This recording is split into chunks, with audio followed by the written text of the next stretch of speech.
তো আজকে আমি তোমাদের সামনে যে টপিকটি নিয়ে আলোচনা করব সেটি হচ্ছে তৃতীয় অধ্যায় অটোমোবাইলের গঠনশৈলী।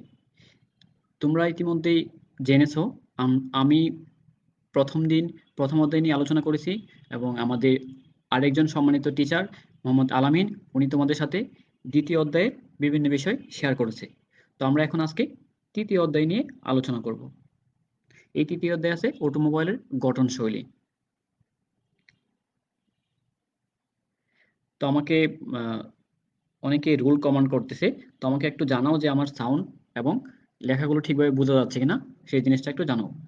আচ্ছা, আনোয়ার ইতিম লিখেছে আমাকে শুনতে পাচ্ছে। ওকে, ধন্যবাদ তোমাকে আমাকে রিপ্লাই দেওয়ার জন্য। তো শিক্ষার্থী বন্ধুরা, প্রতি সোমবারের ন্যায় প্রতি ক্লাসের ন্যায় উপস্থাপনায় আসি আমি মোহাম্মদ মানিক মিয়া, জুনিয়র ইন্সট্রাক্টর পাওয়ার, ময়মনসিংহ পলিটেকনিক ইনস্টিটিউট, ময়মনসিংহ। এখানে আমার মেল অ্যাড্রেস দেওয়া আছে। যদি এই সাবজেক্ট সম্বন্ধে বা পাওয়ার বিষয়ে কোনো সমস্যা বা কোনো সাবজেক্ট সম্বন্ধে কোনো প্রশ্ন থাকে তাহলে আমার সাথে শেয়ার করতে পারো, বা আমাকে এই ইমেইলেও কোশ্চেন করতে পারো, বা এই কমেন্ট বক্সে গিয়েও কি এই ভিডিও আমাকে কোশ্চেন করতে পারো। আচ্ছা, তো শিক্ষার্থী বন্ধুরা, আমরা যদি ভুলে না যাই বা আমরা যদি প্রথম ক্লাসটি আমার করে থাকি, তাহলে তোমাদের নিশ্চয়ই মনে আছে আমরা প্রথম অধ্যায়ে যেসব জিনিস নিয়ে আলোচনা করেছিলাম সেগুলো হলো অটোমোবাইল বলতে কি বুঝি আমরা সেই জিনিসটি বোঝার চেষ্টা করেছিলাম। আশা করি ৩-৪টা ক্লাস করার পরে অটোমোবাইল, ইঞ্জিন, তারপর ইঞ্জিন কিভাবে কাজ করে এই জিনিসগুলো মোটামুটি তোমরা কি ক্লিয়ার হয়েছো। আমি আলামিন স্যারের ক্লাস দেখেছি, উনি অত্যন্ত ভালোভাবে বুঝিয়েছে যে ইঞ্জিন কিভাবে কি, ইঞ্জিনের মধ্যে কিভাবে কি শক্তি উৎপন্ন হচ্ছে, তারপর ইঞ্জিনের প্রকারভেদ আমিও তোমাদের সাথে কি শেয়ার করেছিলাম। তো আশা করি এই জিনিসগুলো কি তোমরা ইতিমধ্যে বুঝতে পেরেছো।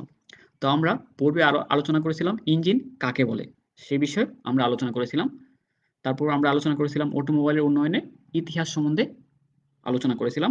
তারপর অটোমোবাইলের কি বিভিন্ন শ্রেণীবিভাগ সম্বন্ধে আমরা তোমাদের সাথে আলোচনা করেছিলাম, এবং আমরা অটোমোবাইলের ব্যবহার ক্ষেত্র, আমাদের যে অটোমোবাইল আমরা যে প্রত্যেক দিন প্রত্যেক সময় বিভিন্ন অটোমোবাইল আমরা দেখতে পাচ্ছি, এইসব ব্যবহার ক্ষেত্র আসলে কোথায় সেগুলো সম্বন্ধে আমরা প্রথম ক্লাসে আলোচনা করেছিলাম। তো শিক্ষার্থী বন্ধুরা, আজকে আমরা যে বিষয় নিয়ে আলোচনা করব সেগুলো হচ্ছে অটোমোবাইল বডি বলতে কি বুঝি।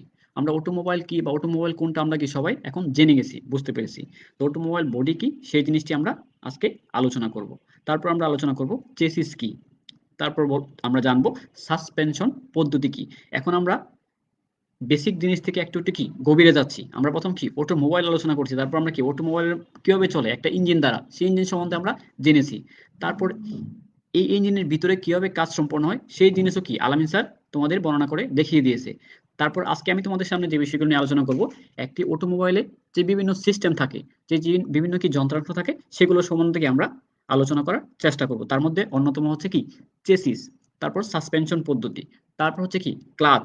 যারা অটোমোবাইল ড্রাইভ করতে পারো তারা কি এই জিনিসগুলোর সাথে কি মোটামুটি ভাবে কি পরিচিত, আর যারা এগুলোর সাথে কি পরিচিত না তাদেরও কোনো কি সমস্যা নাই, আমরা কি তোমাদেরকে প্র্যাকটিস করাতে করাতে পড়াতে পড়াতে কি একসময় কি তোমরাও কি অভিজ্ঞদের মতোই অভিজ্ঞ হয়ে যাবে। তো আমরা আজকে আরো আলোচনা করব ব্রেক পদ্ধতির কার্য বর্ণনা। তো শিক্ষার্থী বন্ধুরা, আমরা মূল টপিকে চলে যাই। আমরা আজকে যেসব বিষয় নিয়ে আলোচনা করব তার মধ্যে অন্যতম হচ্ছে অটোমোবাইল বডি। আসলে অটোমোবাইল বডি বলতে আমরা কি বুঝি। আমরা কি রিক্সায় যখন বসি তখন কি রিক্সার কি একটা বডি থাকে, তাই না? তো রিক্সায় যখন যাত্রীগণ উঠে তখন কোথায় তারা বসে, ওই বডিতেই কিন্তু যাত্রীগণ বসে থাকে। অর্থাৎ মোটরযানের ক্ষেত্রেও কি একই রকম সংজ্ঞাটা হবে। তো বডিটা হচ্ছে মোটরযানের যে অংশে যাত্রীগণ বসেন এবং কি বসার সাথে সাথে কি বিভিন্ন জিনিস আমরা কি রাখি না। তো যেই সব জায়গার মধ্যে বা যেই জায়গার মধ্যে যাত্রীগণ বসেন এবং কি মালামাল রাখেন তাকে কি আমরা মোটরযানের বডি বলবো। তো মোটরযানের বডিটা আমরা একটা মোটরযান খোলা দেখতে পাচ্ছি, শুধু কি বডিটা দেখা যাচ্ছে। তো এই ভিতরের অংশে কি আমরা বসে থাকি এবং কি আমাদের প্রয়োজনীয় বিভিন্ন মালামাল কি রেখে থাকি।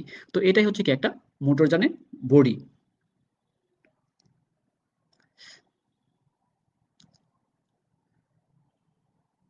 তো এই মোটরযানের বডিটা কি প্রথম কি এমন ছিল, আমরা কিন্তু প্রথম যে ক্লাসটা করেছিলাম সেই ক্লাসে কি আমরা অনেক পুরাতন ইঞ্জিন দেখিয়েছিলাম এবং পুরাতন কি অটোমোবাইলের ডিজাইন দেখিয়েছিলাম। তো প্রথম যে অটোমোবাইল তৈরি হয়েছিল সেখানে কিন্তু কি বডি এরকম এত আধুনিক অটোমোবাইলের মতো এত সুন্দর বডি ছিল না।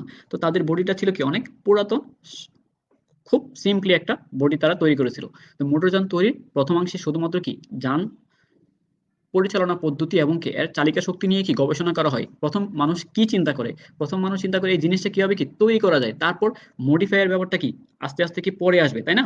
যে যখন তুমি একটা জিনিস তৈরি করবা তখন কি যখন ওই জিনিসটা চলতে থাকবে তখন তুমি চিন্তা করতে পারবা এই জিনিসকে কি আরো কিভাবে কি আপডেট করা যায়, আরো কিভাবে কি আগানো যায়, কিভাবে এটাকে আরো বেশি আরামদায়ক করা যায়। তখন কি মানুষ যখন কি অটোমোবাইল প্রথম তৈরি করলো তখন সে চিন্তা করলো অটোমোবাইলটা কিভাবে তৈরি করা যায়। জাস্ট একটা অটোমোবাইল বা একটা ইঞ্জিন আমি কিভাবে তৈরি করাতে পারি বা রাস্তায় চালাতে পারি। তখন বডির গুরুত্ব ছিল তুলনামূলক কি কম। পরবর্তীতে যাত্রী এবং মালামালের নিরাপত্তা এবং আবহাওয়ার দুর্যোগ থেকে রক্ষা করার জন্য কি বডির কি প্রয়োজনীয়তা আসে। যখন একটা অটোমোবাইল রাস্তায় চলতে থাকবে তখন কি যদি তার কি বডি না থাকে, আমরা ট্রাকের সাথে সবাই পরিচিত আছি। তো ট্রাকের বডি কি খোলা থাকে না? তো সেখানে কি কোনো যাত্রী পরিবহন করা সম্ভব হয়? সম্ভব কি জন্য হয় না? কারণ হচ্ছে কি ওই বডিটা কি খোলা থাকার কারণে কি তার কোনো ছাউনি থাকে না। ছাউনি না থাকার কারণে কি সেখানে যদি কোনো গুরুত্বপূর্ণ বা সফট কোনো মালামাল রাখা হয় সেটাও কি ভিজে গিয়ে নষ্ট হবে এবং কি যাত্রী যদি সেটা দিয়ে পরিবহন করে তো কি দুর্যোগপূর্ণ আবহাওয়া যখন তৈরি হবে তখন কি যাত্রীদের কি চলাচলে কি বিঘ্ন হবে। তাহলে কি আস্তে, আস্তে কি আমরা বডির উন্নয়নের দিকে যাচ্ছি। তো এই নিরাপত্তা এবং আবহাওয়ার দুর্যোগপূর্ণ আবহাওয়ায় কিভাবে মানুষ চলাচল করতে পারে এর উপর নির্ভর করে কি বডির প্রয়োজনীয়তা কি চলে আসে। এছাড়াও গাড়ির গতি নিয়ন্ত্রণ করার জন্য শক্তি সরবরাহ পদ্ধতি, ব্রেক পদ্ধতি, স্টিয়ারিং পদ্ধতি প্রভৃতি কি সংযোজিত হচ্ছে আস্তে, আস্তে। ফলে কি আধুনিক মোটরযান বা আরামদায়ক করা সম্ভব হয়েছে। অটোমোবাইলের অসংখ্য ক্ষুদ্র, ক্ষুদ্র যন্ত্রাংশ থাকে। অটোমোবাইল বলতে কি? আসলে অটোমোবাইলের বিভিন্ন সিস্টেম থাকে এবং ইঞ্জিনের মধ্যে অসংখ্য ক্ষুদ্র, ক্ষুদ্র কি যন্ত্রাংশ থাকে। এই অসংখ্য ক্ষুদ্র, ক্ষুদ্র যন্ত্রাংশের সমন্বয়ে কিন্তু আমাদের ইঞ্জিনটা গঠিত। তো অটোমোবাইলের অসংখ্য ক্ষুদ্র, ক্ষুদ্র যন্ত্রাংশ যার মধ্যে থাকে তবে সহজসাধ্য করার জন্য একে নিম্নলিখিত প্রধান অংশগুলোতে ভাগ করা হয়েছে। সেগুলো হচ্ছে দেখো আমরা একটা মোটরযানের বডিবিহীন নিচের অংশ দেখতে পাচ্ছি। তো এই অংশকে আমরা কি নামে আখ্যায়িত করব? দেখো এখানে একটি অটোমোবাইলের বডি বাদে যে জিনিসগুলো থাকে সব জিনিসগুলোকে আমরা এখানে দেখতে পাচ্ছি। দেখো আমরা দেখতে পাচ্ছি কি এখানে একটা ফ্রেম আছে। ফ্রেম হচ্ছে কি যার উপর তোমার এই বডিটা কি স্থাপন করা হবে সে এই নিচের অংশটাই হচ্ছে কি ফ্রেম। তারপর আছে কি এখানে কি বিভিন্ন সিস্টেম কি সংযোজিত করা আছে। আমাদের অটোমোবাইলে কি একটি অটোমোবাইলে যখন আমি কি আরোহণ করি বা চড়ি তো তার নিচে কি আছে সেটা নরমালি কি আমরা দেখতে পাই না। তো আসলেই শিক্ষার্থী বন্ধুরা নিচে আমাদের কিন্তু এই জিনিসগুলো কি থাকে। অটোমোবাইল বডির নিচে আমাদের এই জিনিসগুলো কি সন্নিবেশিত থেকে আমার অটোমোবাইলকে কি এক স্থান থেকে অন্য স্থানে পরিচালিত করতে সহায়তা করে। তো এর মধ্যে কি, কি সিস্টেম থাকে দেখো যে আমাদের নরমালি হচ্ছে কি ইঞ্জিনের সামনে একটি রেডিয়েটর থাকে। তারপর এখানে কি একটা ইঞ্জিন আছে। যে ইঞ্জিন কি শক্তি উৎপন্ন করে সেই শক্তি কি সেই শক্তি এই ড্রাইভ লাইনের সাহায্যে ড্রাইভ লাইন অর্থ কি অর্থাৎ ইঞ্জিনে উৎপাদিত শক্তি যে লাইনের সাহায্যে চাকাতে স্থানান্তরিত হয় সেটাই হচ্ছে কি ড্রাইভ লাইন। তাহলে কি ইঞ্জিনের শক্তি উৎপাদিত হচ্ছে এখানে তারপর সেটা কি বিভিন্ন সিস্টেমের মধ্যে এখানে কি ট্রান্সমিশন গিয়ার বক্স আছে তারপর হচ্ছে কি এখানে কি আমাদের ট্রান্সমিশন গিয়ার বক্স আছে যার সাহায্যে কি শক্তি বিভিন্ন সময় বিভিন্ন অনুপাতে প্রয়োজনীয়তা অনুসারে সেটা কি ড্রাইভ লাইনের মাধ্যমে কি এই ডিফারেন্সিয়াল গিয়ার বক্সের সাহায্যে কি চাকাতে স্থানান্তরিত হচ্ছে। এটা হচ্ছে কি ডিফারেন্সিয়াল। ডিফারেন্স মানে কি ভিন্ন, মানে ভিন্ন ভিন্ন মাত্রায় শক্তি কি ভিন্ন ভিন্ন চাকাতে সরবরাহ হয়ে থাকে। এই ডিফারেন্সিয়ালের সাহায্যে কি শক্তি কি কম বেশি করে চাকাতে পাঠানো হয়ে থাকে। তাহলে কি ইঞ্জিনের উৎপাদিত শক্তি এই ড্রাইভ লাইনের সাহায্যে কি চাকাতে স্থানান্তরিত হচ্ছে।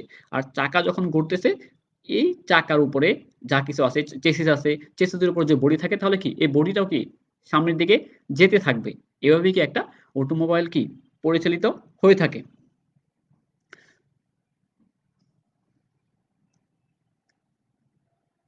এই যে আমরা এখানে কি এটা একটা বাস্তব চিত্র দেখতে পাচ্ছি। আর এখানে কি বিভিন্ন জিনিসের কি সিম্বল আছে, বিভিন্ন জিনিসে কি কি কি জিনিস থাকে তাদের কি নাম এখানে দেওয়া আছে। যে বিভিন্ন সিস্টেম থাকে এই যে আমাদের কি সামনে কি যেখানে কি ইঞ্জিন থাকে তো ইঞ্জিনের উপর দিকে যখন যে স্থান থেকে ড্রাইভার গাড়িকে পরিচালনা করে সেখানে কি একটা স্টিয়ারিং আছে।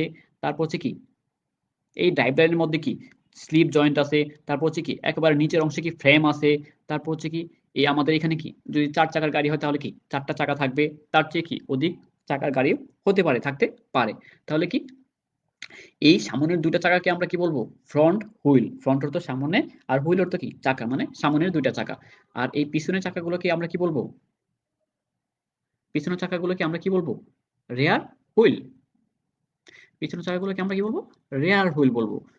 তো এইসব হচ্ছে কি আমার একটি অটোমোবাইলের বিভিন্ন কি যন্ত্রাংশ। তো আমরা পরবর্তীতে যাই, দেখি আমাদের পরবর্তীতে কি আছে। তো মোটরযানের প্রধান অংশসমূহের বর্ণনা আমরা এক এক করে জানার চেষ্টা করব। তো শিক্ষার্থী বন্ধুরা, প্রথমে আমরা যে জিনিসটি জানবো সেটা হচ্ছে কি মোটরযানের বডি। অর্থাৎ আমরা আগেই জেনে গেছি যে মোটরযানে যে অংশে যাত্রীগণ বসেন এবং কি মালামাল রাখেন সেটাই হচ্ছে কি বডি। বডি অংশে যাত্রীদের মালামাল, উইন্ডস্ক্রিন, দরজা, জানালা প্রভৃতি অংশসমূহ কি থেকে থাকে। তারপরে একটি বডির চিত্র আমরা এখানে দেখতে পাচ্ছি। বডির উপরে কি কি সন্নিবেশ থাকে, একটি প্যানেল থাকে, ফ্রন্ট স্পেয়ার থাকে, তারপর হচ্ছে কি বডি কোয়ার্টার প্যানেল থাকে। এরকম বিভিন্ন জিনিসের সমন্বয়ে একটি বডিকে তৈরি করা হয়।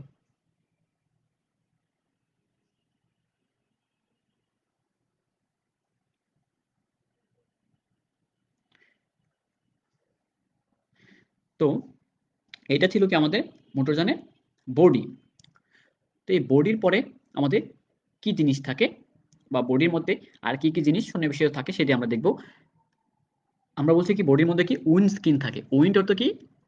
উইন্ড অর্থ হচ্ছে বাতাস, আর স্ক্রিন হচ্ছে কি পর্দা, মানে বাতাসের হাত থেকে রক্ষা করার জন্য আমাদের মোটরযানের সামনে কি একটা কাঁচ থাকে না, সেটা হচ্ছে কি আমাদের উইন্ড স্ক্রিন। এই উইন্ড স্ক্রিনে কি উইন্ড স্ক্রিনের সাহায্যে কি আমরা বাতাসের বাধা থেকে গাড়িকে রক্ষা করতে পারি। উইন্ড স্ক্রিনে যে নিরাপত্তা কাঁচ ব্যবহার করা হয় তার মাধ্যমে চালক এবং যাত্রীগণ সামনের রাস্তা দেখতে পান এবং দরজা, প্যানেল এবং পার্শ্ব প্যানেলকে পার্শ্বচাপ সহ্য করার জন্য মজবুত করে কি তৈরি করা হয়ে থাকে। বডির উপরে ছাউনি এমনভাবে তৈরি করা হয় যেন এটি কি চলমান অবস্থায় বাতাসের বাধার সম্মুখীন না হয়। এরকমভাবে বডিকে তৈরি করা হয়। দেখবা যে প্রত্যেকটা গাড়ির কি বডিকে যখন তৈরি করা হয় বা ডিজাইন করা হয়, তো এইসব জিনিসকে মাথায় রাখা হয় কিভাবে কি বাতাসের চাপকে সর্বনিম্ন পর্যায়ে রাখা যায়। বাতাসের বাধাকে কিভাবে কি সর্বনিম্ন পর্যায়ে রেখে বাতাসের বাধা যাতে কম হয়, গাড়িকে যাতে বাতাসের বাধা কম হলে কি গাড়ি কি আমার স্মুথলি চলতে পারবে, এরকম চিন্তা ভাবনা করে কিন্তু বডিকে ডিজাইন করা হয়, যার জন্য কি সামনের দিকটা একটু কি বাঁকা হয় না, সামনের দিকটা একটু কি বাঁকা হয়ে থাকে। এছাড়াও বডি হলো একটি আবরণ যা যাত্রীদেরকে আরামদায়ক অবস্থা প্রদান করে। কাজেই বডির উপাদান এমন হবে যেন আবহাওয়ার প্রতিকূলতা থেকে যাত্রী এবং মালামাল কি উভয়ে কি রক্ষা পেয়ে থাকে। একটা বডি যখন আমি তৈরি করব তখন কি আমার এই জিনিসটা মাথায় থাকতে হবে, এই বডির দ্বারা কি আমার যাত্রী এবং মালামাল উভয়ে কি বিভিন্ন দুর্যোগপূর্ণ আবহাওয়া থেকে কি রক্ষা পাবে। দুর্যোগপূর্ণ আবহাওয়ার মধ্যে তারা কি আরামদায়কভাবে কি ডানে চলাচল করতে পারবে। তো শিক্ষার্থী বন্ধুরা, আমরা যখন একটি বডি তৈরি করব তখন বিভিন্ন জিনিসকে কি মাথায় রাখতে হবে। তো একটি ভালো বডির কিছু গুণাগুণ থাকতে হবে। সেটা হচ্ছে কি মুচড়ানো অনমনীয়তা থাকতে হবে। একেবারে কি নমনীয় হলে হবে না যে সামান্য পরিমাণ আঘাতেই কি সেটা কি ফেটে যায়। যেরকম কি মনে করো আমরা একেবারে সামান্য একটা পদার্থ দিয়ে উদাহরণ দেই। যেরকম কি যে পাতলা অনেক সময় টিন দেখো না? যে একেবারে পাতলা টিন, যে কম দামা যে টিনগুলো আছে। তো এইসব টিন দিয়ে যদি কি কোনো গাড়ির বডি কি তৈরি করা হয়, তাহলে কি এই বডি যদি কোনো জিনিসের সাথে সামান্য পরিমাণ কি ধাক্কাপ্রাপ্ত হয়, তাহলে কি সে একেবারে কি ক্ষতিগ্রস্ত হবে না? তাহলে কি বডি যদি ক্ষতিগ্রস্ত হয়, তাহলে কি বডির ভিতরে যেসব জিনিস আছে যাত্রী এবং মালামাল তারাও কি ক্ষতিগ্রস্ত হবে। তো বডি যখন তৈরি করব তার মেটালটা যাতে কি ভালো হয় এবং কি শক্ত হয়, অনমনীয় হয়, সেই জিনিসটাকে আমার খেয়াল রাখতে হবে। তারপর হচ্ছে বিম অনিয়মিত থাকতে হবে, পার্শ্বচাপ প্রতিরোধ করার কি ক্ষমতা থাকতে হবে, বায়ুর প্রতিরোধ করার কি ক্ষমতা থাকতে হবে। তারপর হচ্ছে নিরাপত্তা কাচ বেষ্টিত বডি তৈরি করতে হবে। কারণ একেবারে স্টেইনলেস স্টিলের শীট দিয়ে যদি কি আমি সামনের অংশটা কি ঢেকে দেই, তাহলে কি ড্রাইভার সামনের অংশ কি দেখতে পাবে? সামনে কি হচ্ছে বা সামনে কি আছে, তাহলে কি ড্রাইভারের গাড়ি চালাতে কি সমস্যা হবে না? সেক্ষেত্রে গাড়ি চালাতে কি সমস্যা হবে। তো গাড়ি চালাতে সমস্যা হলে কি ড্রাইভার গাড়ি দেখতে পাবে না। এইজন্য কি করতে হবে আমার? সামনের অংশটা কি কাচ দিতে হবে এবং কাচটা কি যাতে কি বাতাসে বাধাকে রক্ষা করতে পারে সেরকম একটা কাচ ব্যবহার করতে হবে। তারপর হচ্ছে বডির নিম্নতম কম্পন ও শব্দ কি এনশিওর করতে হবে।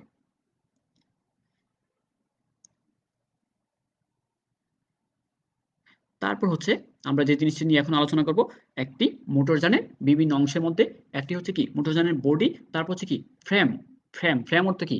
তো আমরা কি প্রথমে একটা জিনিসের কি যখন একটা জিনিস বানাবো, সাপোজ মনে করো একটা আয়না, তো এই আয়নার কাজটা কোথায় স্থাপন করব? ফ্রেমের মধ্যে। প্রথম কি ফ্রেম তৈরি করব, তারপর ফ্রেমের মধ্যে কি ওই কাজটা কি ভিতরে ফিট করে দেব। তাহলে কি সেটা কি ওই ফ্রেমের মধ্যে কি সেটা ধরে থাকবে।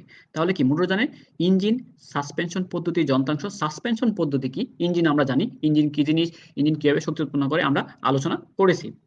তো এই সাসপেনশন পদ্ধতি কি? সাসপেনশন পদ্ধতি হচ্ছে এমন একটি পদ্ধতি যার সাহায্যে কি গাড়িতে চলাচলকারী যাত্রীগণ ঝাঁকুনি থেকে রক্ষা পেয়ে থাকে। অর্থাৎ যে পদ্ধতির সাহায্যে গাড়িতে চলাচলকারী যাত্রীগণ এবং মালামাল ঝাঁকুনির হাত থেকে রক্ষা পায়, সেটাই হচ্ছে কি সাসপেনশন পদ্ধতি। এই সাসপেনশন পদ্ধতি যে গাড়িতে যত ভালো থাকবে, সেই গাড়িতে কি যাত্রীরা তত কি আরামদায়কভাবে কি চলাচল করতে পারবে। তো মোটরযানের ইঞ্জিন, সাসপেনশন পদ্ধতির যন্ত্রাংশ, শক্তি সরবরাহ যন্ত্রাংশ, ইঞ্জিন, বডি প্রভৃতি যে কাঠামোর সাথে কি যুক্ত করা হয়, সেটা হচ্ছে কি ফ্রেম। আমরা একটি ফ্রেমের চিত্র দেখি। এই যে নিচের অংশটা দেখতে পাচ্ছি আমরা, এটা হচ্ছে কি গাড়ির ফ্রেম। এর উপরে কি বিভিন্ন এই যে আমরা পদ্ধতিগুলো বললাম, যে ইঞ্জিন, সাসপেনশন পদ্ধতি, শক্তি সরবরাহ পদ্ধতি, এই ফ্রেমের উপরে কিন্তু ওই পদ্ধতিগুলো বা ওই সিস্টেমগুলো স্থাপন করা হয়ে থাকে। এটা হচ্ছে একটি খোলা ফ্রেম। এটা হচ্ছে কি একটা খোলা ফ্রেম। এই ফ্রেমের উপরে কি আমার এই সব সিস্টেমগুলো, মোটরযানের ইঞ্জিন, সাসপেনশন পদ্ধতির বিভিন্ন যন্ত্রাংশসমূহ এবং কি শক্তি সরবরাহ বিভিন্ন পদ্ধতির যন্ত্রাংশসমূহ এই ফ্রেমের উপর কি স্থাপন করা হয়ে থাকে।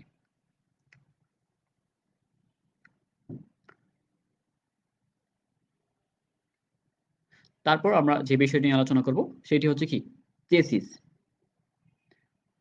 চেসিস কাকে বলে বা চেসিস জিনিসটা আসলে কি, সেটি নিয়ে আমরা আলোচনা করব। মোটরযানের বডিকে বাদ দিলে, অর্থাৎ মোটরযানের উপর অংশটুকু বাদ দিলে যে অংশ থাকে তাকেই কি চেসিস বলে। অর্থাৎ বডির নিচে যেটা আছে সেটাই কি চেসিস। এটি বডি, ইঞ্জিন হুইল, স্টিয়ারিং পদ্ধতি।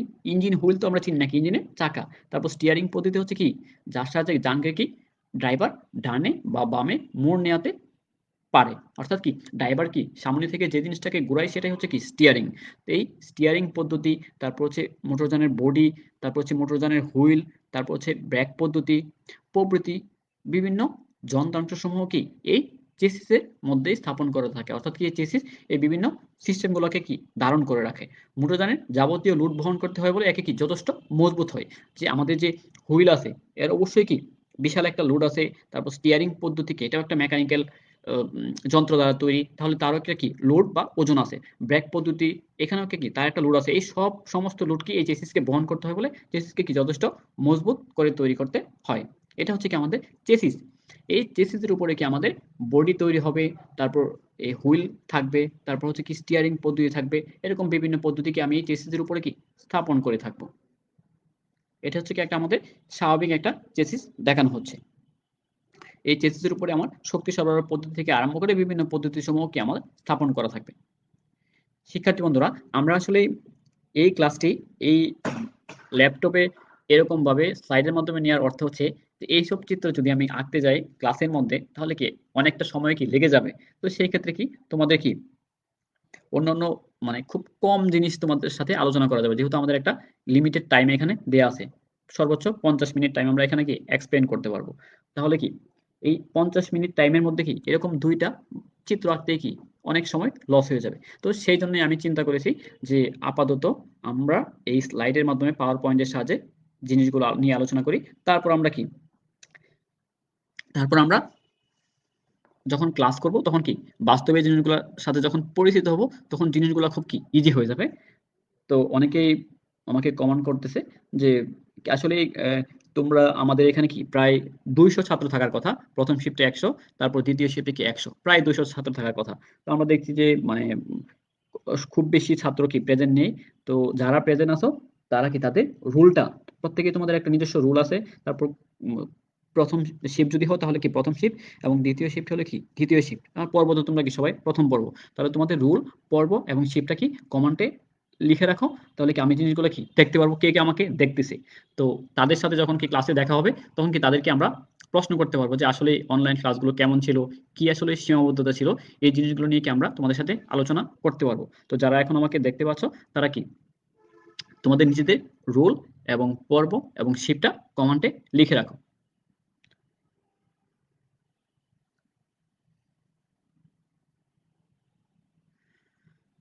তো শিক্ষার্থী বন্ধুরা, একটি চেসিস একটি ইঞ্জিনে একটি মোটরযানের অত্যন্ত প্রয়োজনীয় একটি জিনিস।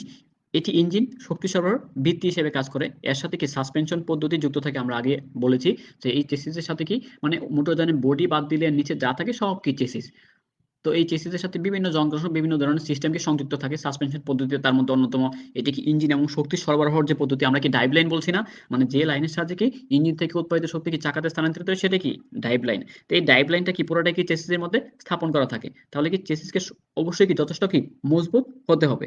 এটি জ্বালানি আধার ব্যাটারি মাউন্টিং এর ধারক হিসেবে কি কাজ করে। অর্থাৎ কি আমাদের প্রত্যেক গাড়িতে কি একটা ফুয়েল ট্যাঙ্ক আছে।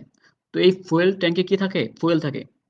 প্রত্যেকটা গাড়ির কি আলাদা আলাদা ক্যাপাসিটি থাকতে পারে। ফুয়েল ট্যাঙ্কে 40 লিটার 50 লিটার এরকম বিভিন্ন ক্যাপাসিটির ফুয়েল ট্যাঙ্ক থাকতে পারে। তো এই ফুয়েল ট্যাঙ্কও কিন্তু এই চেসিসের মধ্যে কি স্থাপন করা থাকে। তাহলে কি এই চেসিসকে ফুয়েল ট্যাঙ্কের ভার বহন করতে হয়। তারপর চেসিসের মধ্যে চাকা, frame, engine, transmission, drive shape, differential, class system প্রভৃতি অংশ কি সংযোজিত থাকে। আমাকে কমেন্ট করেছে সাইফুল ইসলাম রাব্বি, প্রথম শিফট, তার রুল হচ্ছে কি 72। রাব্বি তোমাকে ধন্যবাদ। আমি তোমাদের রুলগুলো কি নোট করে রাখবো। কারা কারা এই অনলাইন ক্লাসে যুক্ত হয়েছো তাদের আমরা যখন আমাদের ক্লাসগুলো স্বাভাবিক হবে তখন আমরা তোমাদের কি এই প্রেজেন্টগুলো কি দিয়ে দিতে পারবো যে কারা কারা তোমরা আমাদের সাথে ছিলে। হয়তো অনেকেই বিভিন্ন সীমাবদ্ধতার কারণে কি আমাদের সাথে কি জয়েন করতে পারতেছে না। তো আশা করি সকল সীমাবদ্ধতা কাটিয়ে যতদিন পর্যন্ত এই অনলাইন ক্লাসগুলো হয় এভাবে তোমরা কি অনলাইন ক্লাসগুলো কি করে যাও। কিছুটা হলেও কি তোমরা পড়াশোনার মধ্যে থাকবে এবং কিছুটা হলেও কি নিজেরা কি ইঞ্জিনিয়ারিং জ্ঞানগুলো সম্বন্ধে ধারণা পেতে থাকবে এবং ইঞ্জিনিয়ারিং পড়াশোনার প্রতি কি আগ্রহ তৈরি হবে। তো এখন আমরা জানবো শিক্ষার্থী বন্ধুরা সাসপেনশন পদ্ধতি, অর্থাৎ যে পদ্ধতিতে মোটরযানের অ্যাক্সেলের সাথে চাকা, চেসিস, ফ্রেম ইত্যাদি কি ঝুলানো থাকে সেটাই হচ্ছে কি সাসপেনশন পদ্ধতি। সাসপেনশন পদ্ধতি কি বলেছি আমরা, অর্থাৎ যে পদ্ধতির সাহায্যে মোটরযানের ঝাঁকুনিকে কি মোটরযানের ঝাঁকুনি থেকে যাত্রী এবং মালামালগণ কি রক্ষা পায় সেটাই হচ্ছে কি সাসপেনশন পদ্ধতি। এই সাসপেনশন পদ্ধতি বিভিন্ন যন্ত্রাংশে সমন্বয়ে গঠিত। আমরা একটি সাসপেনশন পদ্ধতির চিত্র দেখতে পাচ্ছি। বিভিন্ন ধরনের যন্ত্রাংশের সমন্বয়ে কি সাসপেনশন পদ্ধতি গঠিত। তার মধ্যে অন্যতম হচ্ছে কি শক অ্যাবজর্বার। শক অ্যাবজর্বার হচ্ছে সাসপেনশন পদ্ধতির অন্যতম প্রধান একটি যন্ত্রাংশ। শক অ্যাবজর্বার জিনিসটা কি আসলে, শক অর্থ হচ্ছে কি আঘাত, আর অ্যাবজর্বার হচ্ছে কি প্রশমিত করা, মানে যে জিনিসটা ঝাঁকুনিকে প্রশমিত করে সেটাই হচ্ছে কি এই শক অ্যাবজর্বার।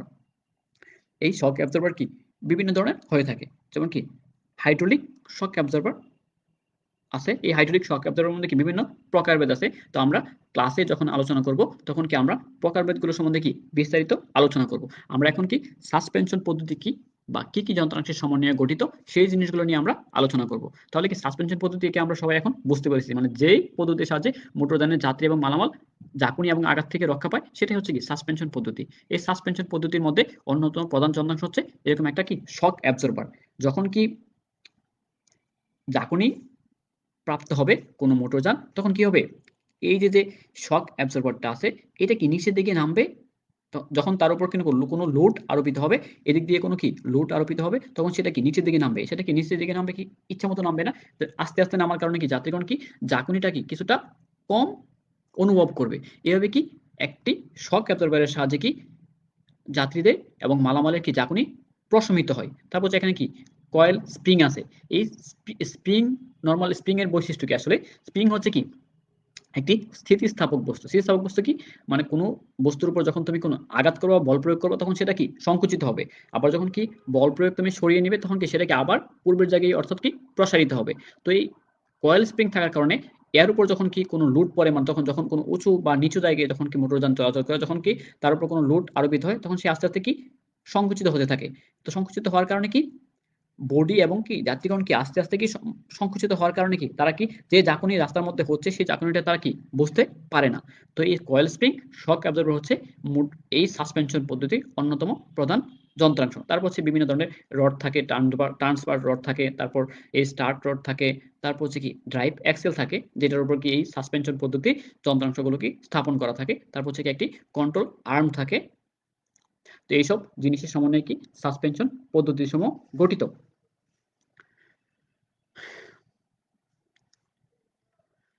তো শিক্ষার্থী বন্ধুরা, সাসপেনশন পদ্ধতিসমূহ আমাদের এই মোটরযানে কি কি কাজ করে থাকে সেটাই আমরা জেনে নেয়ার চেষ্টা করি। এই রাস্তায় বিভিন্ন ধরনের ঝাঁকুনি এবং আঘাত থেকে যাত্রী এবং মালামালকে এই সাসপেনশন পদ্ধতি রক্ষা করে থাকে। রাস্তার ঝাঁকুনির হাত থেকে মোটরযানের যন্ত্রাংশগুলোকে যেমন করে সে মোটরযানের যাত্রী এবং মালামালকে ঝাঁকুনির হাত থেকে রক্ষা করে, তেমনি কি যদি কি প্রচন্ড ঝাঁকুনি হয় তাহলে কি একটি মোটরযানের মধ্যে বিভিন্ন ধরনের যন্ত্রাংশ থাকে।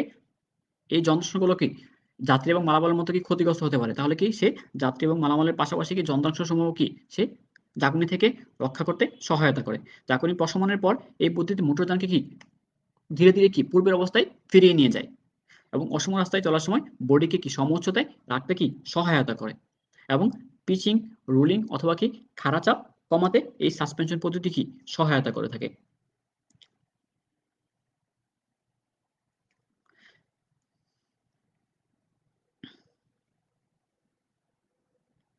অনেকে আমাকে তোমাদের রুল কমান্ড করতেছো। তো যারা যারা আমাকে শুনতেছো সবাই কি রুল কমান্ড করে রাখো। আমি কিন্তু রুলগুলো কি নোট ডাউন করব। তারপর কি যখন আমরা ক্লাস করবো স্বাভাবিকভাবে তখন কি তোমাদের সাথে এই হাজিরাগুলো নিয়ে কথা বলবো। তারপর সাসপেনশন পদ্ধতিকে বিভিন্নভাবে ভাগ করা যায়। একটা হচ্ছে ইন্ডিপেন্ডেন্ট সাসপেনশন পদ্ধতি, আর একটা হচ্ছে প্রচলিত অনমনীয় অ্যাক্সিয়াল সাসপেনশন পদ্ধতি। অর্থাৎ ইন্ডিপেন্ডেন্ট বলতে কি স্বাধীন, প্রত্যেকটা চাকার জন্য কি আলাদা সাসপেনশন পদ্ধতি থাকতে পারে, আবার কি দুইটা চাকার জন্য কি একসাথেও সাসপেনশন পদ্ধতি থাকতে পারে। এটা হচ্ছে কি সাসপেনশন পদ্ধতি প্রকারভেদ।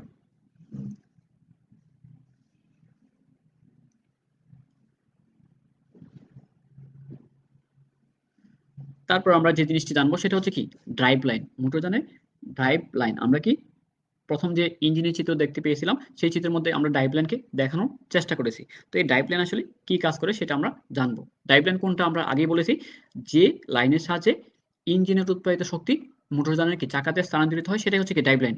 অর্থাৎ কি যেসব যন্ত্রাংশের মাধ্যমে মোটরযানের ইঞ্জিনের শক্তি চাকায় স্থানান্তর করা হয় এবং ওই যান্ত্রিক সমন্বয়ে ড্রাইভ লাইন তৈরি করা হয়। ইঞ্জিনের হুইল থেকে শক্তি ক্লাচের মাধ্যমে ট্রান্সমিশন গিয়ারে যায়। এখন প্রশ্ন হলো ক্লাচ। ক্লাচ কি তোমরা জানো? যারা মোটামুটি কোনো ধরনের বাইক ড্রাইভ করতে জানো বা মোটরযান ড্রাইভ করতে জানো তারা হয়তো কি ক্লাসের সাথে পরিচয় আছো। তো এই ক্লাস জিনিসটা আসলে কি কি এই জিনিসটা নিয়ে আমরা আলোচনা করব। তাহলে আমরা প্রাথমিকভাবে একটা ধারণা দিয়ে নিচ্ছি।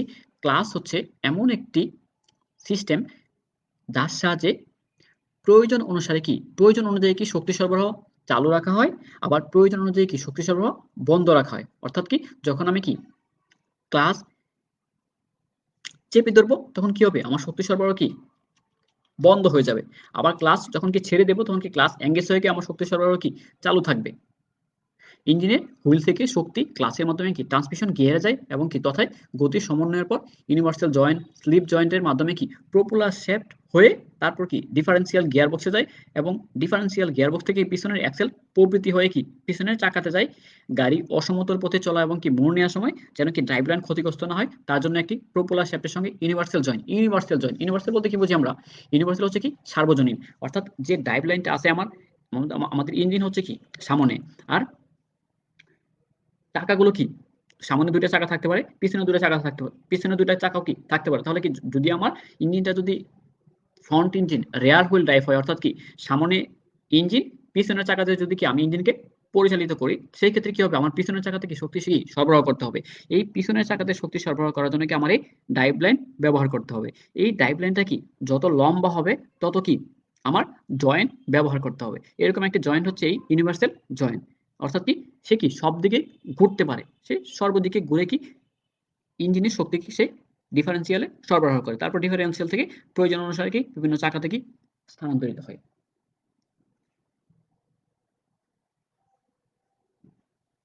মোটরযানের ড্রাইভ লাইন দেখি আমরা যে কেমন আসলে একটি মোটরযানের ড্রাইভ লাইন দেখতে।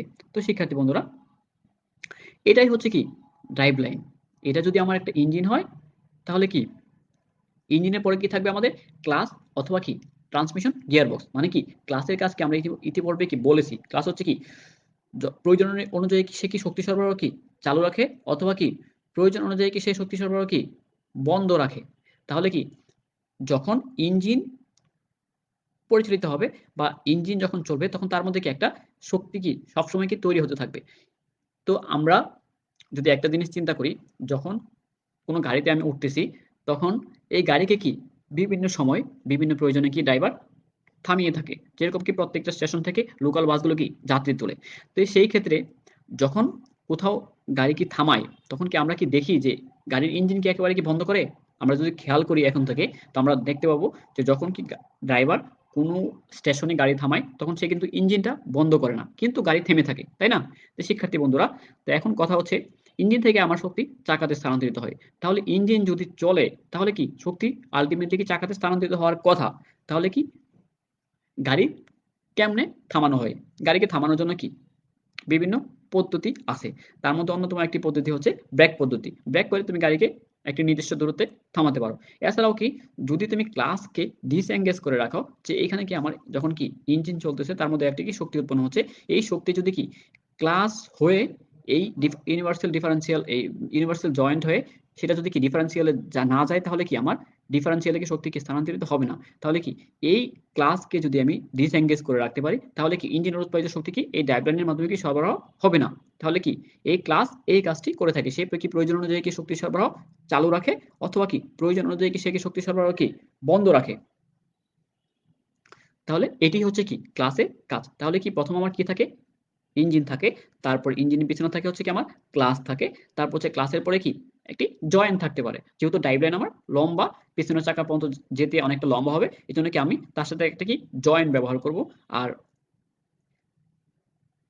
তারপর এখানে কি বিভিন্ন ধরনের বিয়ারিং আমি ইউজ করতে পারি। আর এটা হচ্ছে কি আমার মূল ড্রাইভ লাইন। তারপর এটা হচ্ছে কি আমার ডিফারেন্সিয়াল গিয়ার বক্স। এই ড্রাইভ লাইনের সাহায্যে ডিফারেন্সিয়াল গিয়ার বক্সে কি আমার শক্তি সরবরাহিত হবে এবং এই ডিফারেন্সিয়াল গিয়ার থেকে প্রয়োজন অনুযায়ী কি আমি শক্তি কি চাকাতে স্থানান্তর করে থাকবো। এটা হচ্ছে কি আমার ড্রাইভ লাইন। তো শিক্ষার্থী বন্ধুরা, আশা করি আমরা ড্রাইভ লাইন সম্বন্ধে বিস্তারিত বুঝতে পেরেছি। তো এটাই হচ্ছে কি একটি ডায়াগ্রাম, আমরা একটি সুন্দর চিত্র দেখতে পাচ্ছি, অ্যানিমেশন যুক্ত চিত্র। এটা হচ্ছে ইঞ্জিন, ইঞ্জিনে কি শক্তি উৎপাদিত হচ্ছে, এটা হচ্ছে কি আমার ট্রান্সমিশন গিয়ার বক্স, তারপর হচ্ছে কি আমার ক্লাস থাকে, তারপর হচ্ছে এটা হচ্ছে আমার ড্রাইভ শ্যাফট। যখন আমি ক্লাসকে কি ডিসএঙ্গেজ করবো তখন কি শক্তি সরবরাহ কি বন্ধ থাকবে, অর্থাৎ কি শুধু কি ইঞ্জিন তখন কি ঘুরতে থাকবে তখন কি। আর যখন কি ক্লাসকে আমি এঙ্গেজ করবো তখন কি এই ইঞ্জিন উৎপাদিত শক্তি কি এই ডায়াগ্রাম হয়ে সেটা কি ডিফারেন্সিয়াল যাবে এবং ডিফারেন্সিয়াল হয়ে কি চাকাতে সরবরাহিত বা সরবরাহ হবে। এভাবে কি একটি ড্রাইভ লাইন ইঞ্জিন থেকে উৎপাদিত শক্তিকে চাকাতে স্থানান্তরিত করে থাকে। তো শিক্ষার্থী বন্ধুরা, আমার কথাগুলো কি বোঝা যাচ্ছে ঠিকভাবে? আমি যে জিনিসগুলো নিয়ে আলোচনা করতেছি সেই জিনিসগুলো কি তোমরা কি বুঝতে পারছো? যদি বুঝে থাকো তাহলে কি আমাকে সেটা কমেন্টে জানাও যে তুমি আসলে বুঝতে পারতেছো। আসলে এসব হচ্ছে কি ইঞ্জিন রিলেটেড পড়াশোনা। যদি পূর্ব কোনো অভিজ্ঞতা না থাকে তাহলে কি একটু জটিল মনে হতে পারে, কিন্তু যখন তুমি বাস্তবে এই জিনিসগুলোর সংস্পর্শে আসবা তখন কি এই জিনিসগুলো বুঝতে তোমার আরো কি কৌতূহল তৈরি হবে, দেখবা আগ্রহ সহকারে তুমি এই জিনিসগুলো পড়তে আরম্ভ করতেছো। আমরা পূর্ব অভিজ্ঞতা থেকে বলছি, যখন ফার্স্ট সেমিস্টারে যখন ছাত্ররা ভর্তি হয় তখন আমরা দেখতে পাই তাদের মানে কি এই ইঞ্জিন রিলেটেড পড়াশোনা তো একটু কঠিন কঠিন লাগে যদি সে নতুন হয়, কিন্তু সে যখন প্র্যাকটিক্যাল ক্লাসগুলো করতে থাকে তখন সে কিন্তু কি অধিক আগ্রহে সে পড়াশোনাগুলো কি চালিয়ে নেয়। তখন কি তাদের আর কিছুই বলা লাগে না, তখন কি তারাই নিজেরাই তাগিদা করে স্যার এই জিনিসটা কিভাবে কাজ করে, এই জিনিসটা কিভাবে কাজ করে। তো এইসব জিনিস তুমি যত প্র্যাকটিক্যাল দেখতে পারবা বা বাস্তবের সাথে যখন তুমি আমাদের এই পড়াশোনাগুলো যখন মিলাবা তখন কিন্তু তোমাদের এই জিনিসগুলোর প্রতি কি আগ্রহ আস্তে আস্তে কি বাড়তে থাকবে। তো শিক্ষার্থী বন্ধুরা, আমরা ড্রাইভ লাইন সম্বন্ধে জানলাম। তো ইঞ্জিন যে গতি চলে আমরা জানি কি ইঞ্জিন কি কন্টিনিউয়াস চললেই কি শক্তি উৎপন্ন হবে। তো ইঞ্জিনের যে শক্তি আছে বা ইঞ্জিন সবসময় চলার দরুন যে শক্তি উৎপন্ন করে সবটুকু শক্তি কিন্তু আমার চাকাতে প্রয়োজন হয় না। ইঞ্জিন যে গতিতে চলে সেই গতিতে গাড়ির চাকা ঘোরানো কি সম্ভব নয়। আমাদের বিভিন্ন কারণে, বিভিন্ন রাস্তাঘাটের কারণে, বিভিন্ন বডির অবকাঠামো গঠনগত কারণে কি আমাদের ইঞ্জিনের সম্পূর্ণ উৎপাদিত শক্তিকে আমি চাকাতে স্থানান্তর করতে পারি না। এছাড়াও কি রাস্তার অবস্থা এবং অন্যান্য বিভিন্ন কারণে কি গাড়িকে বিভিন্ন সময় কি বিভিন্ন গতিতে চালানোর প্রয়োজন হয়ে পড়ে। মোটরযানের ড্রাইভ লাইন ইঞ্জিনের গতিকে কমিয়ে বিভিন্ন সময় বিভিন্ন অনুপাতে চাকা সরবরাহ করে, অর্থাৎ কি আমরা যে জিনিসটি দেখতে পেলাম কি, যে আমি ক্লাসের সাহায্যে কি শক্তি সরবরাহ কি সংযুক্ত করতেছি অথবা কি বিচ্ছিন্ন করতেছি, এবং কি সংযুক্ত অবস্থায় যে শক্তিটা আছে সেটা কি ডিফারেন্সিয়ালে যাচ্ছে। এই ডিফারেন্সিয়ালে গিয়েও কি শক্তিটা কি কম বেশি হচ্ছে, যখন কি আমার চাকাতে যে পরিমাণ শক্তি প্রয়োজন হবে সেই চাকাতে কিন্তু সেই পরিমাণ শক্তি কি সরবরাহ হচ্ছে। তাহলে কি ইঞ্জিনের উৎপাদিত শক্তি বিভিন্ন সময় কি কমে গিয়ে সেটা কি আস্তে আস্তে কি চাকায় সরবরাহ হচ্ছে। ইঞ্জিন যে শক্তি উৎপন্ন করে সে সবটাই কি চাকাতে সরবরাহ করা সম্ভব নয়। তো এই পাওয়ার ট্রান্সমিশন সিস্টেমের প্রধান অংশগুলো হচ্ছে মানে আমার এই শক্তি সরবরাহ অর্থাৎ কি ইঞ্জিনের উৎপাদিত শক্তিকে চাকাতে সরবরাহ করার জন্য যে জিনিসগুলো আমার প্রয়োজন আছে সেটা হচ্ছে ক্লাচ শ্যাফট, গিয়ার বক্স, তারপর হচ্ছে প্রোপেলার শ্যাফট। প্রোপেলার শ্যাফট কোনটা, যে লম্বা দণ্ডটা আমরা দেখতে পেয়েছি এই ক্লাসের পরের অংশটা সেটা হচ্ছে কি প্রোপেলার শ্যাফট। তারপর হচ্ছে প্রোপেলার শ্যাফটের মধ্যে কি আমরা বিভিন্ন ধরনের জয়েন্ট দেখতে পাচ্ছি, সেগুলো কি ইউনিভার্সাল জয়েন্ট থাকতে পারে, স্লিপ জয়েন্ট থাকতে পারে, এরকম বিভিন্ন জয়েন্ট আছে। তারপর হচ্ছে জয়েন্টের পরে যে অংশটা আছে সেটা হচ্ছে কি ডিফারেন্সিয়াল, এবং ড্রাইভ অ্যাক্সেল শ্যাফট। সর্বোপরি ডিফারেন্সিয়ালের পরে দুই পাশে যেটা থাকে সেটা হচ্ছে কি ড্রাইভ অ্যাক্সেল। এই ড্রাইভ অ্যাক্সেলের মধ্যে কি আমার চাকা সংযুক্ত থাকে।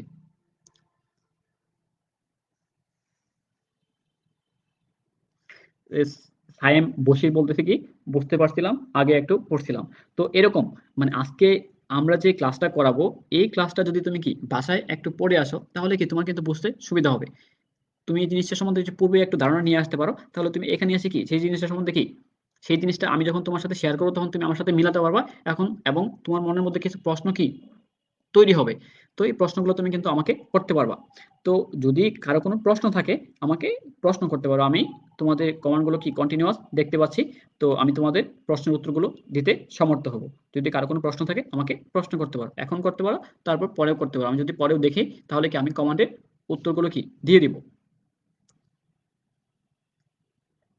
তো শিক্ষার্থী বন্ধুরা, এই ছিল কি ক্লাস, মানে এই ছিল কি একটি ড্রাইভ লাইন। তারপর হচ্ছে ক্লাসের কাজ আমরা ইতিমধ্যেই জেনে নিয়েছি যে ক্লাস একটি এমন একটি যন্ত্রাংশ যা প্রয়োজন অনুযায়ী কি ইঞ্জিনের শক্তিকে কি ট্রান্সমিশন গিয়ারবক্সে সরবরাহ করে এবং কি প্রয়োজন বোধে শক্তি সরবরাহ কি বন্ধ রাখে। আমরা ক্লাসের কাজটা ইতিপূর্বে কি বলে নিয়েছি। তো শিক্ষার্থী বন্ধুরা, আমাদের ক্লাস জিনিসটা কি আসলে সেটা কেমন থাকে এই জিনিসটা আমরা দেখি। এইটা হচ্ছে কি আমার ক্লাসের যন্ত্রাংশ। দেখো এই জিনিসগুলো হয়তো তোমরা জীবনেও দেখো নাই, এই জন্য একটু কঠিন মনে হতে পারে। যখন তোমরা বাস্তবে প্র্যাকটিক্যালি দেখবা তখন কি জিনিসগুলো দেখবা যে খুব ভালো লাগবে, তোমাদের আগ্রহ অনেক বেড়ে যাবে। তো এই ক্লাসের মধ্যে কি ক্লাসটা কার সাথে যুক্ত থাকে দেখি আমরা। ক্লাসটা থাকে হচ্ছে ফ্লাই হুইলের, ইঞ্জিনের পরে থাকে কি ফ্লাই হুইল। ইঞ্জিন ঘুরলে কি এই ফ্লাই হুইলটাও কি ঘুরতে থাকবে, ইঞ্জিন শ্যাফটের সাথে এই ফ্লাই হুইলের শ্যাফট কি সংযুক্ত থাকে। তাহলে কি ইঞ্জিন যখন ঘুরবে এই ফ্লাই হুইলটা ঘুরতে থাকবে। তারপর থাকে কি এই তারপর থাকে এই ক্লাচ, তারপর থাকে কি এই ক্লাচ। তো এই ক্লাচ কি হবে, এই ক্লাসের মধ্যে কি কি থাকে, একটি ক্লাসের মধ্যে কি একটি প্রেসার প্লেট থাকে, তারপর হচ্ছে একটি ফ্রিকশন প্লেট থাকে, তারপর হচ্ছে কি একটি কভার থাকে, এই দুটাকে ঢেকে রাখার জন্য একটি কি কভার থাকে। তো এই ক্লাস, এই দেখো এই ডান পাশে আরেকটি চিত্র আছে, একটি ডায়াগ্রাম আঁকানো আছে। দেখো এখানে কি এখানে কি যে চিত্রটা দেখানো আছে এখানে কি এই বাম পাশের অংশটা হচ্ছে কি ফ্লাই হুইল, অর্থাৎ ইঞ্জিন যখন কি ইঞ্জিন ঘুরবে তখন কি এই ফ্লাই হুইলটাও কি ঘুরতে থাকে। এই ফ্লাই হুইলের পরে কি দেখো এখানে যে আমি তোমাদের ইয়া দিয়ে মানে মাউস দিয়ে দেখানোর চেষ্টা করতেছি, এই ফ্লাই হুইলের পর অংশটুকু কি একটি ফাঁকা থাকে। তো এই ফাঁকা জায়গাটাই যখন কি একসাথে মানে ফাঁকা জায়গাটা যখন থাকবে না, যখন এঙ্গেজ থাকবে তখন কিন্তু শক্তি সরবরাহ হবে। যখন ড্রাইভার ক্লাচ প্যাডেল, আমরা কি জানি যে ড্রাইভারের পায়ের কাছে তিনটা প্যাডেল থাকে, তিনটাকে আমরা এবিসি বলতে পারি। এ হচ্ছে অ্যাক্সেলারেটর, বি হচ্ছে ব্রেক, সি হচ্ছে কি ক্লাচ। দেখবা যে একটু পরে পরে কি স্বাভাবিক যেগুলো অটো গিয়ার নাই যেসব গাড়িতে, সেসব গাড়িতে কি ড্রাইভার দেখবা একটু পরে পরে কি ক্লাস চাপতেছে। ক্লাস কেন চাপা হয়, যখন গিয়ার পরিবর্তন করার প্রয়োজন হয় তখন কি এই ক্লাসকে চাপতে হয়। ক্লাসকে চেপে ধরলে কি শক্তি সরবরাহ বন্ধ হয়ে যায়, তারপর কি গিয়ার চেঞ্জ করে পুনরায় কি আবার কি ক্লাসটা কি ছেড়ে দেয়। তাহলে কি ড্রাইভার যখন কি এই ক্লাস প্যাডেলে চাপ দিয়ে থাকে, ক্লাস প্যাডেলে যখন কি ড্রাইভার চাপ দিয়ে থাকে তখন কি এই যে ক্লাস ডিস্ক আছে এই ক্লাস ডিস্ক কি এই এদিকে কি একে চাপ দেয়, একে চাপ দিলে সে কি করে এই যে তার তার তার এদিকে একটা কি বাঁকানো অংশ থাকে, এই বাঁকানো অংশ থাকার কারণে কি সে কি এই ফ্লাইহুইল থেকে সে কি বিচ্ছিন্ন হয়ে যায়, পিছনের দিকে সে সরে আসে।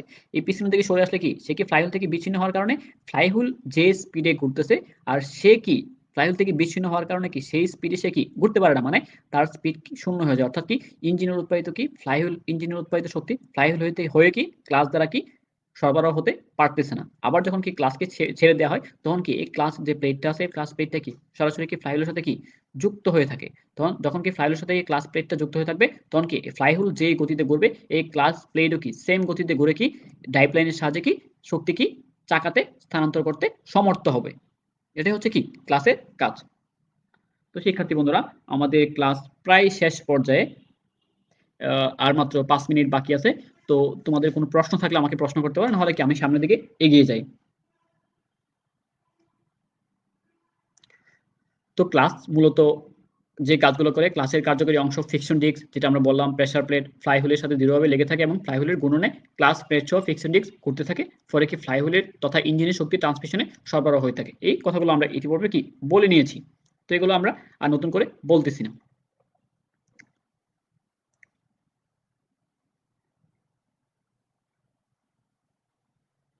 তারপর শিক্ষার্থী বন্ধুরা আমরা জানবো ট্রান্সমিশন সিস্টেমের আসলে কাজটা কি। দেখো আমরা এই থিওরি সম্বন্ধে আলোচনা করেছি মাত্র 3-4টা টপিক নিয়ে, তাই কিন্তু আমরা ক্লাসের শেষ পর্যায়ে কি চলে গেছি। তো যদি আমরা চিত্র আঁকতাম বোর্ডে গিয়ে এই চিত্রগুলো কঠিন কঠিন চিত্রগুলো, তাহলে মনে হয় আমাদের 2-3টা চিত্র আঁকতে গিয়ে সময় চলে যেত। আমরা হয়তোবা আমাদের যে স্লাইডগুলো আছে, আজকে আমি যে স্লাইডগুলো তৈরি করেছি সবগুলো হয়তো আজকে দেখাতেই পারবো না, যে টাইম শেষের কারণে। তো ট্রান্সমিশন সিস্টেম কি আসলে, ট্রান্সমিশন বলতে মূলত কি ইঞ্জিন থেকে চাকায় শক্তি সরবরাহ করার পদ্ধতিকে বুঝিয়ে থাকে। এটা হচ্ছে কি আমার ট্রান্সমিশন সিস্টেম। এটা হচ্ছে কি আমার ইঞ্জিন থেকে উৎপাদিত শক্তিকে আমি যে সিস্টেমের সাহায্যে চাকায় স্থানান্তরিত করব সেটা হচ্ছে কি আমার ট্রান্সমিশন সিস্টেম। এই ট্রান্সমিশন সিস্টেমের মধ্যে অন্যতম প্রধান অংশ হচ্ছে এই প্রপেলার শেপ, তারপর হচ্ছে ক্লাস, তারপর হচ্ছে কি গিয়ার বক্স। এগুলো হচ্ছে কি এই ট্রান্সমিশন সিস্টেমের অন্যতম প্রধান যন্ত্রাংশ।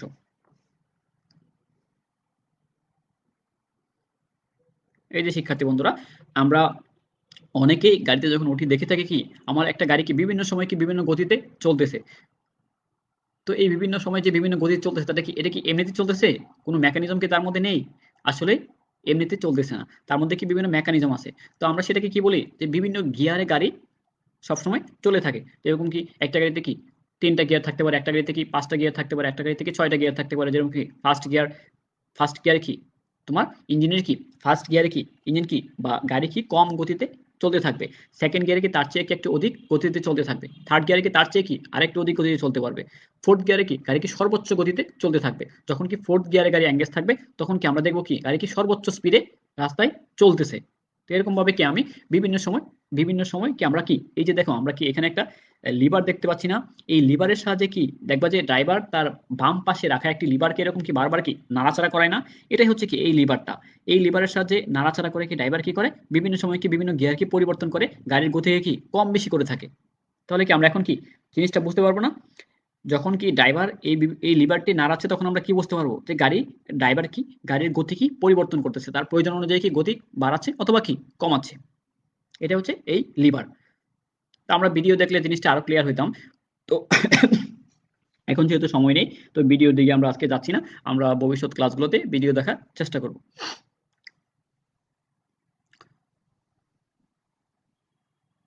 তো শিক্ষার্থী বন্ধুরা, একটি ট্রান্সমিশন সিস্টেম যে সব কাজগুলো করে থাকে, একটি ইঞ্জিনের গতিশক্তিকে বিভিন্ন সময় বিভিন্ন অনুপাতে পরিবর্তন করে যানকে পরিচালনা করে থাকে। সঠিক টর্ক, টর্ক অর্থ কি টর্ক হচ্ছে কি কোনো শ্যাফটে ঘূর্ণন বা মোচড়ানো বলটাই হচ্ছে কি টর্ক। তো সঠিক টর্ক পরিবর্তনের দ্বারা যানকে যান্ত্রিক সুবিধা প্রদান করে থাকে। প্রয়োজন বোধে কি যানকে সামনে অথবা কি পেছনে চলাতে সহায়তা করে থাকে। আমরা কি জানি যান কি আমাদের যে মোটর যান সেটা কি সামনের দিকে চলে পেছনে চলে না। তাহলে কি সেটা পেছনেও চলে, এই জন্য কি তার একটা ব্যাক গিয়ার আছে। ওই ব্যাক গিয়ারে দিয়ে তখন কি যখন কি ব্যাক গিয়ার এঙ্গেজ থাকবে তখন কি যানটা পিছনের দিকে চলতে থাকবে। তো এইসব আসলে বিস্তারিত আলোচনা আমরা অবশ্যই করব এবং বিস্তারিতভাবে আমরা দেখব। তো এখন আমরা বেসিক ধারণাগুলো নিয়ে রাখি।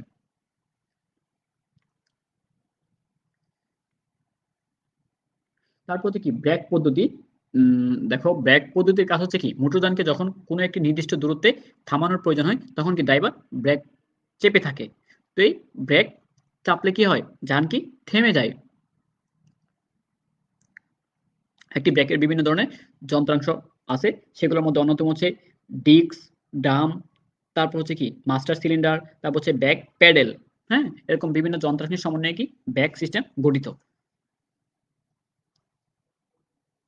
তারপর হচ্ছে আমরা জানবো যে ভ্যাকুয়াম ব্যাক নামে একটা ব্যাক আছে। এই ব্যাকের কার্যপদ্ধতি সম্বন্ধে আমরা সামান্য একটা ধারণা নিয়ে রাখি। বর্তমানে মোটর গাড়িতে এটি কি কম ব্যবহৃত হয়ে থাকে। তবে রেলগাড়িতে এখনো কি এটি ব্যবহৃত হয়। ব্রেক প্যাডেলের উপর চাপ প্রয়োগ করলে মাস্টার সিলিন্ডারের ব্রেক অয়েলের মধ্যে যে চাপ পিস্টনের মধ্যে সঞ্চালিত হয়, সেই চাপ হুইল সিলিন্ডারে সঞ্চালিত হয়। এর পিস্টন দুটিকে বাইরের দিকে ঠেলে দেয়। পিস্টন দুটোর কি বাইরের প্রান্ত দিকে ব্রেক শুর প্রান্তের সাথে সংযুক্ত থাকে, ফলে কি পিস্টনের চাপে ব্রেক শু দুটি বাইরের দিকে প্রসারিত হয়, ব্রেক ড্রামকে কি চেপে ধরে, তাই ব্রেক ড্রাম এবং চাকা আর ঘুরতে পারে না। তো আমরা যদি একটা চিত্র দেখি আমরা বুঝতে পারবো যে এই ভ্যাকুয়াম ব্যাক পদ্ধতি কিভাবে কাজ করে। যখন দেখো শিক্ষার্থী বন্ধুরা, এটা আমরা একটা কি ব্যাক প্যাডেল ধরে নিই।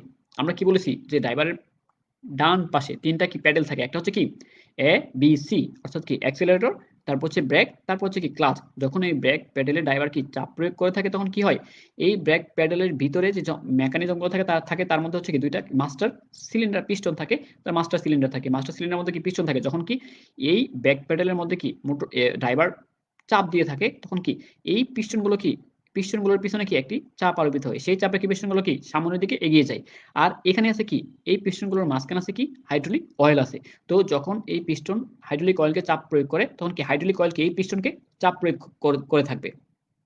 এই চাপ প্রয়োগ করলে সেই হাইড্রোলিক অয়েলের চাপ এসে পড়বে কি এই স্প্রিং এর উপর, তখন এই স্প্রিং দুটো কি বাইরের দিকে সরে গিয়ে কি ব্রেক ড্রামকে কি চেপে ধরবে।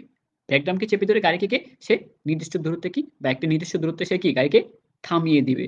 তো এইভাবে একটি ব্রেক সিস্টেম বা একটি ভ্যাকুয়াম ব্রেক সিস্টেম কাজ করে থাকে। তারপর হচ্ছে কি ব্যাক পেডাল থেকে চাপ সরিয়ে নিলে, যখন কি এই ব্যাক পেডাল থেকে চাপটা কি সরিয়ে নেওয়া হবে তখন কি আবার কি পিস্টনগুলো কি পূর্বের অবস্থায় ফিরে আসবে, এখন যে অবস্থায় আছে সেই অবস্থায় কি ফিরে আসবে। তাহলে কি এই যে ব্রেক শু ব্রেক ড্রামকে চেপে ধরেছে, সেই চেপে ধরাটা কি থাকবে না, কারণ তার পিছন দিয়ে কোনো কি চাপ কি থাকবে না। এরকম ভাবে একটি ভ্যাকুয়াম ব্রেক কাজ করে থাকে। তো শিক্ষার্থী বন্ধুরা, এই পাঠ সম্বন্ধে যদি তোমাদের কোনো প্রশ্ন থেকে থাকে, আমি দেখছি কমেন্ট বক্সে তেমন কোনো প্রশ্ন পাচ্ছি না এই বিষয় সম্বন্ধে বা আজকে যে পড়ানো হচ্ছে। তো যদি কোনো প্রশ্ন থেকে থাকে এই পাঠ সম্বন্ধে তাহলে কি আমাকে প্রশ্ন করতে পারো। পরবর্তীতেও এই ভিডিওটি দেখে থাকলে তখনও কি প্রশ্ন করতে পারো, আমি প্রশ্নের উত্তর দিয়ে দিব। তো শিক্ষার্থী বন্ধুরা, যেহেতু তোমাদের প্রশ্ন নেই তাহলে আমরা বাড়ির কাজে চলে যাই। সামনে বৃহস্পতিবার আমি ক্লাস নিব 3:40 মিনিটে। তো সেই সময় আজকে যে জিনিসগুলো পড়ানো হলো সাসপেনশন পদ্ধতি এবং ডাইভ লাইন, এই সাসপেনশন পদ্ধতি এবং ডাইভ লাইনের চিত্র অঙ্কন করবে তোমরা। যদি বই থাকে বই থেকে চিত্র অঙ্কন করবে, অথবা কি আমার এই ভিডিও দেখেও চিত্র অঙ্কন করতে পারো। চিত্র অঙ্কন করে খাতায় লিখে সেটা চিত্র অঙ্কন করে সেই ছবি কি কমেন্ট বক্সে আপলোড করবে। সামনে বৃহস্পতিবার আমি সেই কমেন্ট বক্সগুলো দেখে যারা চিত্র অঙ্কন করেছো তাদেরকে আমি আলাদাভাবে মার্ক করে রাখবো চিত্র অঙ্কন করে, এবং সেই চিত্রগুলো কি আমার কমেন্ট বক্সে কি দিতে হবে এবং একটি ডাইভ লাইনের চিত্র অঙ্কন করতে হবে। ঠিক আছে, এই দুটো চিত্র অঙ্কন করে অবশ্যই বৃহস্পতিবার 3:40 মিনিটে আমার সাথে আমার এই ক্লাসে হাজির হবে।